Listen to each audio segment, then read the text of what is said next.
इसको रोज़ा लग रहा था।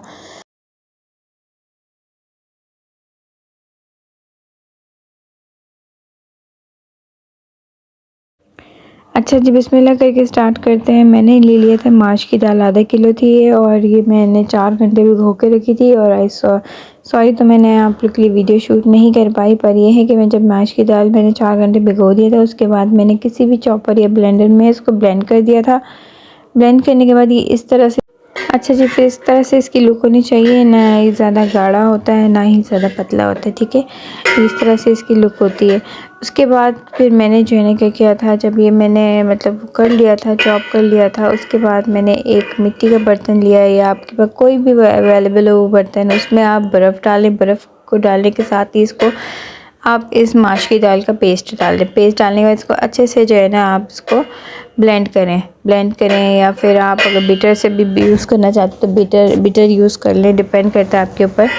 तो ये मैंने इस तरह से अच्छे से इसको मिक्स कर लिया था। इसमें मैं अच्छे से घोट रही थी, हम लोग घोटा कहते हैं, घोट रही थी मैं इसको।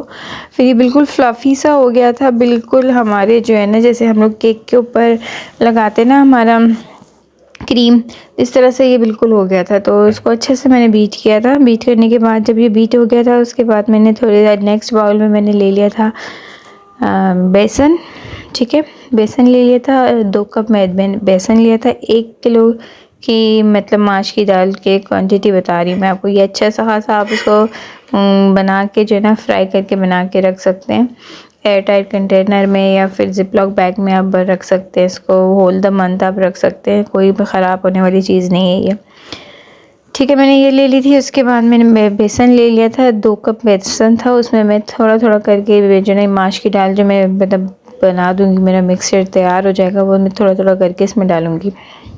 ये देखिए बेसन मैंने डाल दिया, ठीक है। 2 कप बेसन था ये, और थोड़ा थोड़ा करके मैं इसमें माश की दाल डालूँगी। अच्छा, मैंने क्या किया था, माश की दाल, ये 2 कप बेसन में माश की दाल जो है ना तकरीबन 4 कप जाएगी, ठीक है। और बाकी मैंने ना इसको फ्रीज़ करके रख दिया था, ठीक है। 4 कप जाएगी। मैंने इसको अच्छे से मिक्सअप कर दिया था। मिक्सअप करने के बाद इसमें मैं डालूँगी नमक 1 टेबल स्पून, और मैं इसमें डालूँगी अजवाइन 1/2 टेबल स्पून, ठीक है। और इसमें डालेंगे हम बेकिंग सोडा 1/2 टेबल स्पून। थोड़ा सा मैंने ये 1/2 टेबल स्पून इसमें लाल मिर्चों का पाउडर डाल दिया था। अच्छे से इसको हम लोग मिक्स करेंगे। ये बिल्कुल लिक्विड पेस्ट टाइप हो जाएगी, बिल्कुल पेस्ट हो जाएगी, ना ज़्यादा पतला होगा ना ज़्यादा गाढ़ा होगा, बहुत ही ज़बरदस्त पेस्ट बन जाएगा। ये पेस्ट बना के भी मैं आपको दिखाती हूँ। और हाँ, जब आप मेरे चैनल पर आए हुए हैं तो प्लीज़ चैनल को सब्सक्राइब करके ही जाइएगा। चैनल में न्यू है तो चैनल को सब्सक्राइब करें, बेल आइकन को प्रेस करें, ताकि मेरे आने वाली अच्छी इन्फॉर्मेशन वाली वीडियोस आप तक पहुंच सके और आपको ज़्यादा वेट ना करना पड़े। इसको मैंने अच्छे से सारी चीज़ें डाल दी। इसको हाथों की मदद से मैं इसको मिक्स करूँगी। आप चाहें तो ग्लव्स डालें, पर मैंने हाथ अच्छा खासे धो दिया था। उसके बाद ही मैं इसको मिक्सअप कर रही थी। जितनी अच्छी आप हाथों से मिक्स करोगे ना, उतना अच्छा किसी चीज़ से मिक्स नहीं होगी। देखिए इसकी ये लुक होगी इस तरह से। देखो ना ज़्यादा गाढ़ा है ना ज़्यादा पतला है, ठीक है। इस तरह से होगी। फिर मैंने उसके बाद जब ये डन हो गया, फिर उसके बाद मैंने ऑयल डाल दिया था। ऑयल डालने के बाद नेक्स्ट पैन में मैंने ऑयल डाल दिया, फिर उसको हीट थोड़ा कर दिया, गरम कर लिया। उसके बाद में एक अपने जो बले हैं एक एक को मैं वो डालूँगी, ठीक है। एक बले डालूँगी। आप चाहें तो आप चम्मच से भी डाल सकते हैं, नहीं तो आप हाथों की मदद से डालें। मैंने हाथों की मदद से डाले था, तो मेरे बले जो है ना बहुत ही ज़बरदस्त बने थे। इस तरह से मैं बल्ले डालूँगी, एक एक करके सारे बल्ले में डालूँगी। जब तक चम्मच मत चलाइएगा, जब तक बल्ले खुद ही गर्म होके ऊपर ना आ जाएं। अब ऊपर आ जाएंगे फिर आप इसमें टर्न करेंगे, चम्मच चलाएं, ठीक है। उससे पहले आप ना चलाएं। इस तरह से सारे बल्ले में बना दूँगी, और फिर आपको मैं बताती हूँ कि इसकी फाइनल लुक कैसी होनी चाहिए। अच्छा, ये थोड़ी सी नॉर्मल फ्लेम में बनेगी, हाई फ्लेम में बिल्कुल भी नहीं बनेगी, क्योंकि अंदर भी हमें पकाना है इसको, ठीक है। तो ये बिल्कुल स्पॉन्ज टाइप बनेगा, अंदर से इसका बिल्कुल स्पॉन्ज होगा, जैसे हमारे केक का स्पॉन्ज होता है ना, इस तरह से।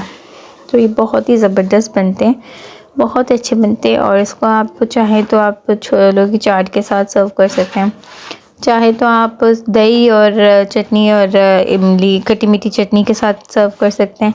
टोटली डिपेंड करता है आपके ऊपर। बहुत ही अच्छी रेसिपी है, बहुत ही इजी रेसिपी है। ज़रूर ट्राई करें। लुक वाइज आपको नज़र आ चुका है किस तरह से इसकी लुक है। अच्छा जी, फिर ये इस तरह से देखिए मैंने एक एक करके मैं इसको फ्राई करके निकाल लूँगी और ये बहुत ही इजी तरीके से बनेंगे। इसकी कलर देखें, इसकी लुक देखें और ये बहुत ही ज़बरदस्त बन रहा है और बहुत ही फ्लफ़ी भी है और बहुत फूला हुआ भी है। और लुक वाइज में जो चीज़ अच्छी लगती है ना, वो खाने में भी बहुत ज़बरदस्त लगती है। तो ये तो मेरी मतलब पर्सनल मेरा वो है, मैं अपने पर्सनल अपनी बात बता रही हूँ कि जो चीज़ मुझे लुक में अच्छी लगती है ना, वो खाने में भी बहुत ही ज़बरदस्त होती है। खैर, तो इस तरह से एक वन बाय वन हम लोग बनाएंगे और मैं निकालती जाऊंगी बना बना के और फिर आपको बताती हूँ कि इसकी लुक कैसी है। अच्छा जी, ये थी मेरी फाइनल लुक और ये बहुत ही ज़बरदस्त लग रही है। देखें कितनी ज़बरदस्त लग रही है, कितनी फूली हुई सी है। और आई होप आपको मेरी ये वीडियो अच्छी लगी होगी। अच्छी लगी तो लाइक करें, सब्सक्राइब करें, शेयर करें। इंशाल्लाह नेक्स्ट वीडियो में मिलूंगी, तब तक के लिए अपना खूब सारा ख्याल रखें। अल्लाह हाफिज़।